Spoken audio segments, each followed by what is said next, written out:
Picture this for a moment. The most powerful man in European history, a conqueror who once commanded millions and made kings tremble at his name, is now writhing in his bed, clutching his stomach as dark, grainy fluid that looks like coffee grounds spills from his mouth. His fingernails have turned blue, his legs are swollen like balloons. And when his personal physician cuts into his stomach after death, he discovers something so horrifying that it makes seasoned British surgeons step back in shock. You think you know how Napoleon died, exiled, defeated, forgotten on some remote island. But that's the sanitized version they teach in schools. What actually happened to Napoleon Bonaparte in his final weeks would make the most hardened battlefield surgeon look away.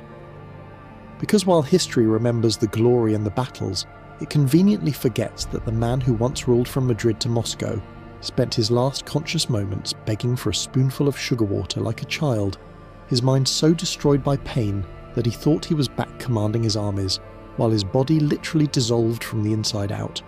What you're about to hear isn't taught in classrooms. It's the kind of detail that gets buried in physician notes and witness testimonies because it's too disturbing for general consumption. The transformation from Europe's most feared military genius to something his own loyal servants could barely recognise as human. And here's what makes this even more disturbing. The doctors who were supposed to save him actually accelerated his death with treatments so brutal they'd be considered torture today. But before we get to the moment when Napoleon's stomach literally perforated itself, creating a hole you could stick your finger through, we need to understand exactly how a man who survived over 60 battles, who was shot at point-blank range and walked away, who endured the Russian winter and lived to tell about it, ended up dying one of the most agonising deaths imaginable. March 17th, 1821, St. Helena Island, 2,000 miles from the nearest mainland, in the middle of the South Atlantic Ocean. Napoleon Bonaparte can no longer stand without help. Think about that. 6 years earlier, this same man escaped from exile on Elba, marched across France with just 1,000 men, and reclaimed his throne without firing a single shot. Soldiers sent to arrest him threw down their weapons and joined him instead. Now he can't even hold down a glass of water. The transformation started with something Napoleon did every single day, taking a bath. But these weren't normal baths anymore. His valet, Louis-Joseph Marchand, watched as the emperor who used to work 18-hour days now spent entire afternoons lying in a copper bathtub. The water so hot it would turn his skin lobster red. 6 hours, sometimes 8. Adding more scalding water whenever it cooled, his skin pruning and peeling while he gripped the edges with white knuckles. The bath was the only place the fire in his gut would quiet down. Outside that copper tub, every movement felt like someone was twisting a hot knife in his stomach. He'd eaten his meals in 15 minutes his entire life. Food was fuel, nothing more. Now even the smell of bread made him retch. Here's what was actually happening inside his body. A tumour the size of a fist had taken root in his stomach lining. Not just any tumour, a carcinoma that had grown over 4 inches long, wrapping around his stomach like a parasite. Every heartbeat pushed blood into that mass of corrupted tissue.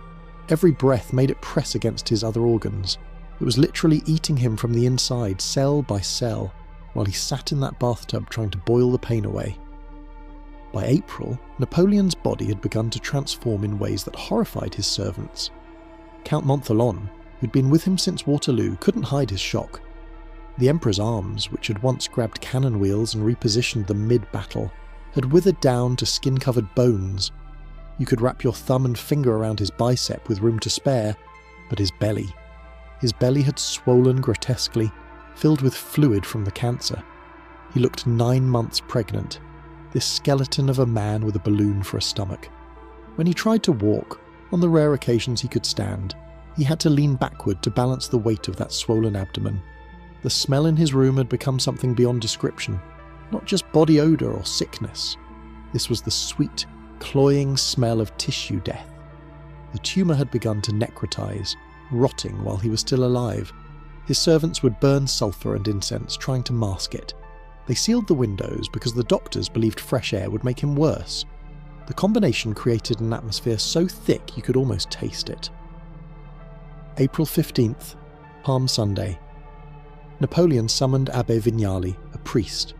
The emperor who had crowned himself, who had imprisoned the Pope, who had treated God as a political tool, wanted last rites. "I know I'm dying," he told the priest, not dramatically, matter-of-factly, like commenting on the weather, but even facing death, Napoleon's ego blazed. He spent his few clear hours dictating his will with military precision, every detail calculated for maximum impact. He left 10,000 francs to Cantillon, the man who tried to assassinate Wellington. From his deathbed, Napoleon was still firing shots at his enemies, still fighting wars he'd already lost. Then came the treatments that would have been considered war crimes if done to a prisoner. Dr. Archibald Arnott, the British physician, believed in the medicine of his time. When Napoleon couldn't defecate, the tumour was blocking his intestines, Arnott prescribed calomel, 10 grains of mercury chloride. Let that sink in. They were feeding him mercury while his stomach dissolved. The first dose triggered something horrific. Napoleon passed what Bertrand described as the largest stool in a month, black as tar, stinking of blood and decay.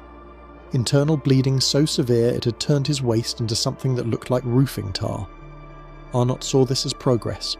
He prescribed another 10 grains. April 28th marked the beginning of the end. Napoleon's mind, that brilliant tactical computer that had outmaneuvered all of Europe, began to crack. But it didn't go quietly. It exploded into hallucinations so vivid that everyone in the room could follow along. "The cavalry!" he would scream suddenly, bolt upright in bed, his skeletal arms positioning invisible troops. "Send in the guard! Now! Now!" He was back at Austerlitz, his greatest victory, fighting Austrians who'd been dead for 15 years. His hands moved across invisible maps, his voice calling out positions, coordinating flanking manoeuvres against enemies only he could see. Marchand wept openly watching this. The Emperor wasn't just dying, he was trapped in his own glorious past, fighting battles in a body that couldn't even control its own bowels anymore. Sometimes he'd call for Josephine, dead 7 years. Sometimes he was in Egypt, demanding water, reliving campaigns from 2 decades past while his actual body was drowning in its own fluids. May 1st brought a scene of pure horror. Napoleon demanded to walk. He knew he was emperor, and emperors don't lie in bed. 2 servants tried to help him stand. He made it exactly 3 steps. On the 4th, his legs buckled. As he fell, his stomach convulsed so violently that everyone thought he was dying right there. Ali, his Mameluke servant who'd been with him since the pyramids of Egypt, dove forward and caught him. They carried him back to bed, but Napoleon kept trying to get up. "My army!" he gasped. "Where is my army?" They had to physically hold him down. 4 grown men restraining the Emperor of France while he fought to review troops that existed only in his dying brain. The British doctors decided more aggressive treatment was needed. They applied blistering plasters, patches soaked in crushed beetles that caused severe chemical burns. The theory was that external pain would draw out internal disease. They covered his chest, feet and calves with these burning patches. Napoleon's skin, already yellow from liver failure, now featured angry red welts that oozed clear fluid. They were literally burning him alive while cancer ate him from within. May 3rd. The doctors administered 20 grains of calomel, enough mercury to poison a healthy man. But they didn't wait for it to work naturally.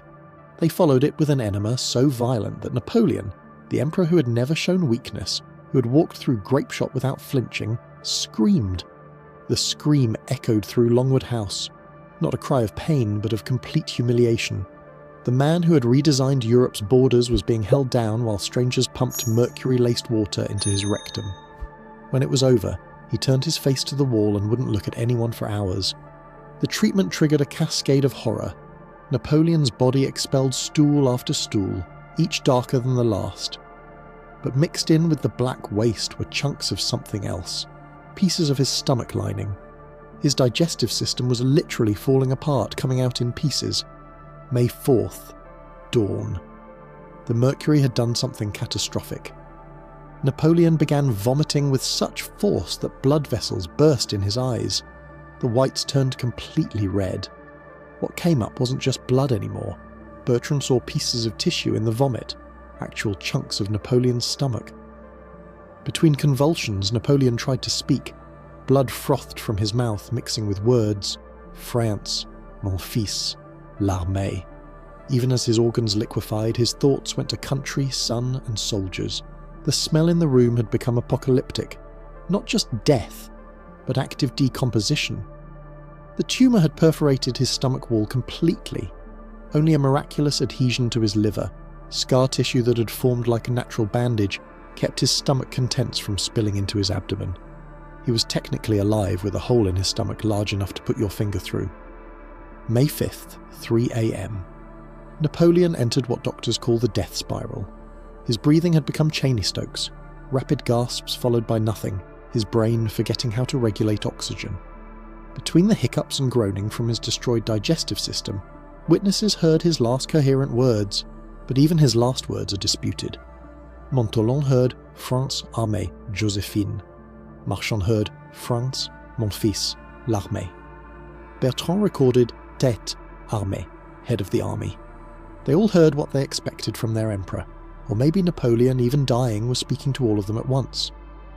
By 5:30 a.m. his throat had swollen shut. He couldn't speak, couldn't scream. He could only make sounds that his servants described as animal-like, guttural noises from deep in his chest. His eyes, those famous grey eyes that had made generals quake, were fixed on something beyond the room. The morning brought a grotesque parody of imperial court. 16 people crowded into his bedroom. They stood around his bed like courtiers, but instead of receiving commands, they watched him die by degrees. Dr. Arnott, desperate, pressed hot water bottles against Napoleon's swollen stomach. The heat against the tumour caused such agony that Napoleon's back arched off the bed, his mouth open in a silent scream, his throat too swollen to make sound. They tried one final torture, mustard poultices on his feet designed to stimulate him back to life.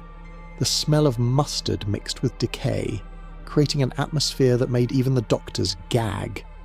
Napoleon's skin, where it wasn't yellow from jaundice or red from burns, had turned a mottled purple from lack of oxygen. At 5:49 p.m, after 17 hours of final agony, Napoleon Bonaparte stopped breathing. No last words, no grand gesture. His body, pushed beyond every limit, simply stopped.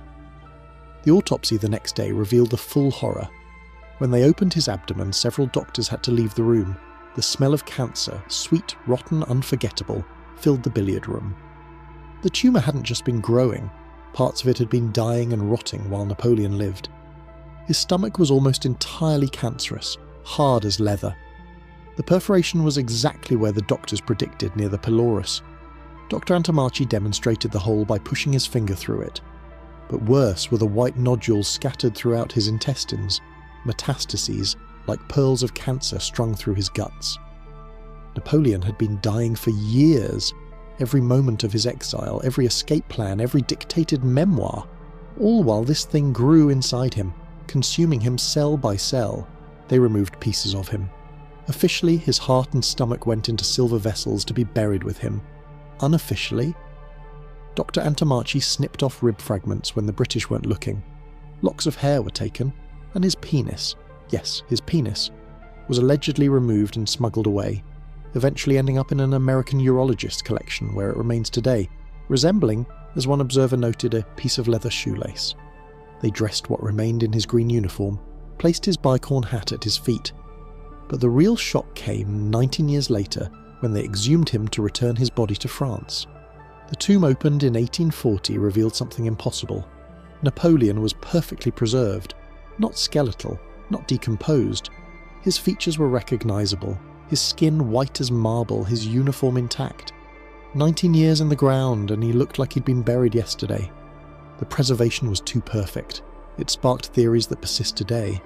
The arsenic in his system acting as a preservative, secret embalming, or was this final, impossible preservation just one more mystery in a life full of them? In the end, the horror of Napoleon's death wasn't just the cancer, the mercury poisoning or the medical torture. It was the complete destruction of everything he had been. The tactical genius became delirious. The iron will crumbled into childish begging. The body that had conquered Europe became a grotesque shell, rotting from within while still breathing. His last coherent thought was of France and his army. Not glory, not power, just a dying soldier calling for his troops one last time. The emperor who had made Europe tremble died trembling himself, not from fear, but from the uncontrollable spasms of a body destroying itself. Today, tourists stand in awe at his massive red tomb in Les Invalides. They see glory carved in stone, but inside that sarcophagus lies a man who died vomiting pieces of his own stomach, whose final transformation from emperor to corpse was so horrifying that even his doctors couldn't watch. The emperor who conquered nations couldn't conquer the cancer in his gut. And in those final days, as his body literally rotted from within while he still breathed, Napoleon Bonaparte discovered the truth that comes for all conquerors.